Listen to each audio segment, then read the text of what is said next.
بسم اللہ الرحمن الرحیم اللہم صلی علی محمد و آل محمد۔ ناظرین کرام، آج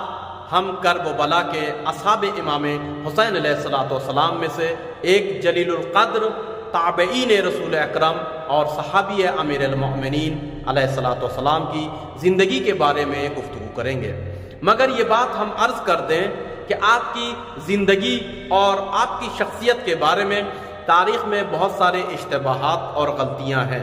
یعنی تین افراد کو مخلوط کیا ہے تاریخ نے، ابو عمرہ نہشلی اور جناب شبیب ابن عبداللہ نہشلی اور ابو عمرہ زیاد ابن عریب نہشلی۔ یہ تین افراد ہیں کہ متعدد طریقے سے ذکر کیا جاتا ہے، لیکن جہاں تک جو تحقیق کنجکاوی کے ساتھ کرتے ہیں وہ اس بات کو سمجھ گئے ہیں کہ یہ تین فرد نہیں ہیں کہ جو لوگ الگ الگ طریقے سے ان کو نام لیتے ہیں اور ذکر کرتے ہیں، بلکہ یہ دو شخصیت ہیں، یعنی جناب ابو عمرہ نہشلی اور جناب شبیب ابن عبداللہ نہشلی، یہ دو کردار ایک ہی فرد کا نام ہے، اور وہ ابو عمرہ زیاد ابن عریب کہ جن کو بھی لوگ کہتے ہیں یہ بھی وہی ہے، نہیں بلکہ یہ الگ شخصیت ہے۔ جناب ابو عمرہ نہشلی کو خفعمی بھی کہا گیا ہے،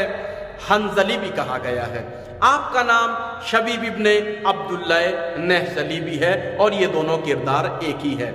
آپ کے کنیہ کے بارے میں آپ کو ابو عمرو بھی کہا گیا ہے، ابو عامر بھی کہا گیا، اور ابو عمر بھی آپ کو کہا گیا، اور ابو عمرو بھی آپ کو لکھا گیا ہے۔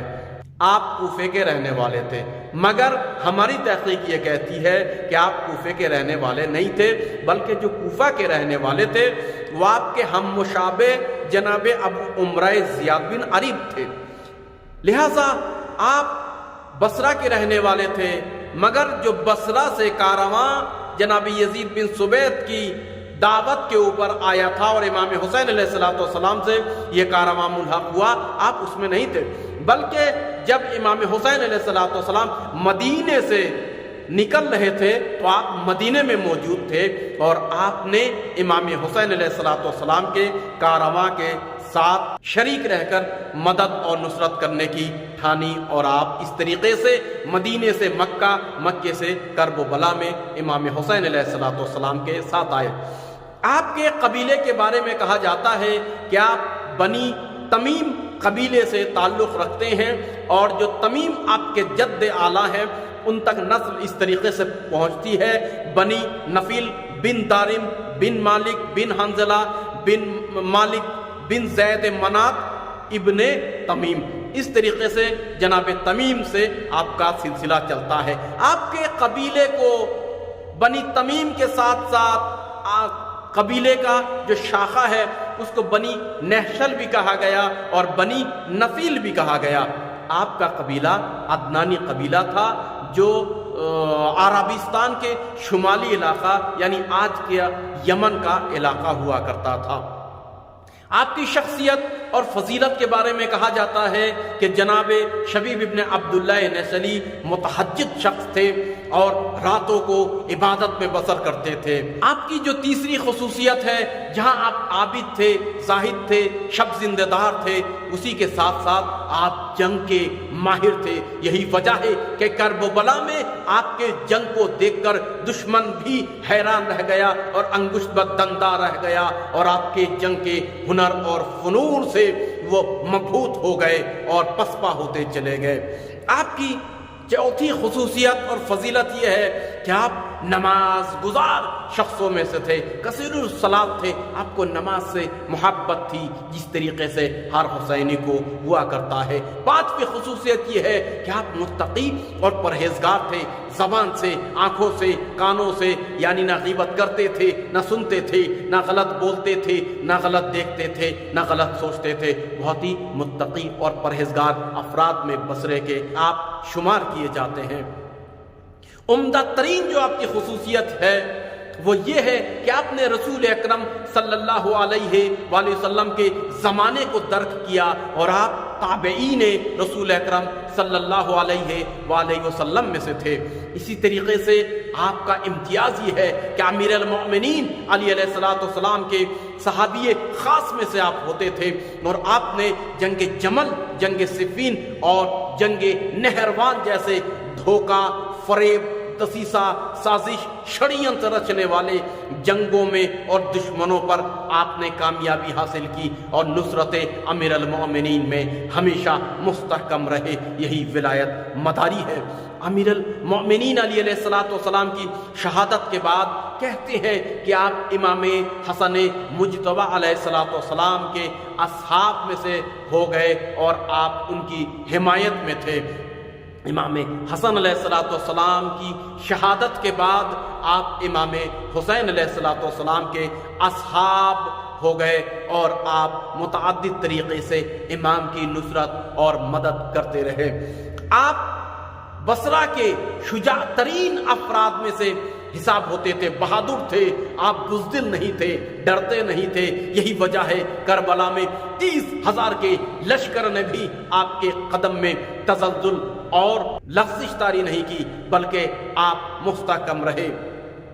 اسی کے ساتھ ساتھ آپ بصرے کے بہت مشہور اور معروف قاری قرآن بھی تھے۔ آخری وقت میں دعائے امام حسین علیہ السلام کہ جو آپ کو جنت کی بشارت دی، لہذا ہم کہہ سکتے ہیں آپ دنیا میں ہی زندہ جنتی ہو گئے، اور امام وقت کی بشارت سے آپ جنت کے حقدار ہو گئے۔ آپ کی شہادت کے بارے میں 2 روایت ملتی ہے۔ ایک روایت میں یہ ہے کہ جنگ مغلوبہ میں حملہ اولا میں آپ شہید ہو جاتے ہیں۔ البتہ ہماری تحقیق یہ کہتی ہے کہ یہ آپ نہیں تھے، بلکہ وہ ابو عمرہ زیاد بن عریب ہیں، کہ جس کو تاریخ نے اشتباہ کر کے آپ کے نام پر ملحق کیا اور ثبت کیا ہے۔ آپ کی جو شہادت ہے اس کے بارے میں کہتے ہیں کہ آپ میدان کربلا کی انفرادی جنگ میں شہید ہو گئے، اور اذن امام علیہ السلام سے آپ کربلا میں پہنچے۔ یہاں پر ایک جملہ عرض کر دوں، کربلا میں جو بھی شہید کربلا امام حسین علیہ السلام تھے، اصحاب اور انصار، وہ سبھی امام حسین کی اجازت لے کر مقتل میں گئے۔ امام کی اجازت کے بغیر انہوں نے کوئی بھی کام نہیں کیا۔ اسی کو کہتے ہیں اطاعت، اسی کو کہتے ہیں فرما برداری اور ولایت مداری، کہ بغیر اذن امام کے وہ کوئی کام ہی نہ کرے۔ امام سے ایسی وفاداری ہونی چاہیے۔ بہرحال بنی کاہل کا ایک غلام ہے کہ جس کا نام مہران ہے، اور جس کے بارے میں بھی عجیب بات ہے، کسی مورخ نے لکھا کہ یہ عمر سعد کے لشکر میں تھا، اور کسی روایت میں لکھا کہ یہ امام حسین علیہ السلام کے کنارے کھڑے ہوئے تھے اور اس واقعہ کو یہ دیکھ رہے تھے۔ انہوں نے بیان کیا۔ ہو سکتا ہے کہ کرب و بلا میں بہت سے رائٹر موجود تھے اور واقعہ کو ثبت اور ضبط کرنے کا ان کا کام تھا، جس طریقے سے امام حسین علیہ السلام کے یہاں بھی ایک شخص کہ جن کو امام حسین علیہ السلام نے معمور کیا تھا واقعات کو ثبت اور ضبط کرنے کے لیے، اسی طریقے سے یہ بھی ہوں گے۔ لہذا ہو سکتا ہے عمر سعد کے لشکر کی جانب ہو، مگر کبھی امام حسین علیہ السلام کے کنارے بھی وہ کھڑے رہ سکتے ہیں۔ بہرحال یہ بنی کاہل کا غلام مہران نے لکھا ہے کہ ایک مرتبہ میں میدان قتال میں نے دیکھا ایک شخص آیا، اور آنے کے بعد انہوں نے مارکا گرم کیا اور جنگ کرنے لگے، جدھر بھی نکل جاتے تھے صفوں کو تہس نہس کر دیتے تھے، اور منظم صفے عمر سعد کے لشکر کا درہم برہم کر دیا کرتے تھے۔ جب وہ صفوں کو تہس نہس کرنے لگے، سب کی نگاہیں ان کے اوپر مرکوز ہو گئی، وہ بجلی اور صاعقہ کی مانند گرجنے لگے اور لشکر کو بھگانے لگے، جدھر بھی جاتے تھے بھاگتے ہوئے نظر آتے تھے۔ لہٰذا انہوں نے پوچھا کہ یہ شخص کون ہے؟ تو لوگوں نے کہا ابو عمرہ نہشلی خثعمی۔ البتہ یہاں پر میں ایک جملہ عرض کر دوں کہ جناب شبیب ابن عبداللہ نہشلی یعنی عمرو نہشلی متعدد مرتبہ امام حسین سے اجازت لے کر میدان جنگ میں آپ گئے اور واپس آتے گئے۔ وہی قاعدہ ہے کہ مرکز عشق کی جانب ہمیشہ عشق پلٹا دیتا ہے۔ آپ بار بار جنگ کرتے تھے، مگر اپنے امام کی جانب امام سے اتنا آپ کو لگاؤ تھا کہ بار بار آپ امام کے پاس آتے تھے، امام کی فکر آپ کو ہوتی تھی، لہٰذا عشق امام آپ کو جنگ سے بار بار کامیاب کر کے واپس لے کر آتا تھا۔ مگر آخری مرتبہ آپ زخموں سے چور تھے اور چاروں طرف سے خون ٹپک رہا تھا، آپ امام کے پاس آئے اور آنے کے بعد آپ نے تاریخ ساز رجس پڑھا اور امام کی مدحت میں اور امام کی ثنا میں آپ نے قصیدہ بیان کیا۔ آپ نے فرمایا ابشرو ہدیت الرشدہ تلقی احمدہ فی جنت الفردوس تعلو سعدا، یعنی آپ کو بشارت ہو کہ آپ فرزند احمد صلی اللہ علیہ وآلہ وسلم ہیں، آپ ہی ہدایت کے سرچشمہ ہیں، آپ اس امت کے ہادی ہیں، آپ میرے ہادی، میرے رہبر، میرے امام ہیں۔ میں دیکھ رہا ہوں کہ آپ باغ فردوس میں اپنی فضیلت کے پر سے پرواز کر رہے ہیں، یعنی آپ کا درجہ بہت ہی عظیم اور بلند و بالا ہے۔ آپ نے امام کو آخری مرتبہ سلام کہا اور میدان جنگ میں گئے۔ میدان جنگ میں ایک شخص عامر ابن نحشل ثعلبی کہ جو طائفہ بنی لات سے تھا، وہ چھپ کر جب دیکھ رہا تھا کہ یہ شخص اس کو کوئی بھی قابو نہیں کر پا رہا ہے اور جدھر جاتا ہے اس کی شجاعت اور بہادری سے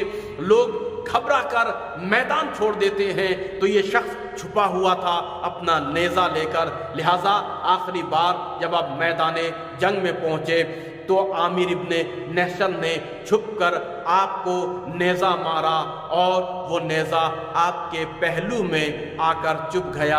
آپ گھوڑے سے زمین کرب و بلا میں تشریف لائے، امام وقت کو سلام کیا۔ عامر ابن نحشل آنے کے بعد بے دردی کے ساتھ آپ کے اوپر تلوار سے وار کرتا ہے اور پھر جو ظلم کی انتہا اس نے کر دی، آپ کے سر کو تن سے جدا کر دیا۔ اس طریقے سے امیر المؤمنین کے 50 سال کے صحابی جلیل القدر کرب و بلا میں، محبت اہل بیت میں، راہ خدا میں، راہ حق میں اپنی جان کو قربان کر دیتے ہیں۔ امام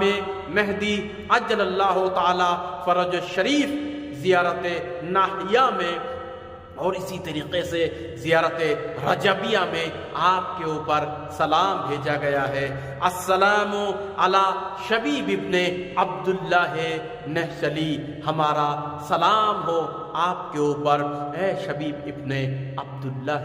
نحشلی۔